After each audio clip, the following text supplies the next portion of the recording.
విశాఖ పశ్చిమ నియోజకవర్గంలో అమరావతి సంబరాలు. రాజ్యసభలో అమరావతి రాజధాని బిల్లు ఆమోదం పొందిన వేళ విశాఖ పశ్చిమ ఎమ్మెల్యే ప్రభుత్వ విప్ గణబాబు ఆధ్వర్యంలో గోపాలపట్నంలో భారీ కేక్ కటింగ్ మరియు శ్రీహరిపురం వరకు మెగా బైక్ ర్యాలీ నిర్వహించారు. నాడు గాంధీజీ చూపిన పోరాట పటిమ, అంబేద్కర్ గారు ఇచ్చిన రాజ్యాంగ స్ఫూర్తితోనే ఈ విజయం లభించిందని ఎమ్మెల్యే గారు కొనియాడారు.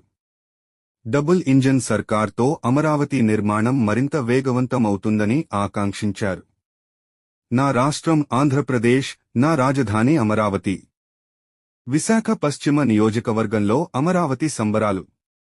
రాజ్యసభలో అమరావతి రాజధాని బిల్లు ఆమోదం పొందిన వేళ విశాఖ పశ్చిమ ఎమ్మెల్యే ప్రభుత్వ విప్ గణబాబు ఆధ్వర్యంలో గోపాలపట్నంలో భారీ కేక్ కటింగ్ మరియు శ్రీహరిపురం వరకు మెగా బైక్ ర్యాలీ నిర్వహించారు. నాడు గాంధీజీ చూపిన పోరాట పటిమ, అంబేద్కర్ గారు ఇచ్చిన రాజ్యాంగ స్ఫూర్తితోనే ఈ విజయం లభించిందని ఎమ్మెల్యే గారు కొనియాడారు. డబుల్ ఇంజన్ సర్కార్తో అమరావతి నిర్మాణం మరింత వేగవంతమవుతుందని ఆకాంక్షించారు. నా రాష్ట్రం ఆంధ్రప్రదేశ్, నా రాజధాని అమరావతి.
నరేంద్ర మోడీ గారి నాయకత్వం, నరేంద్ర మోడీ గారి నాయకత్వం, చంద్రబాబు నాయుడు గారి నాయకత్వం, చంద్రబాబు నాయుడు గారి నాయకత్వం, పవన్ కళ్యాణ్ గారి నాయకత్వం.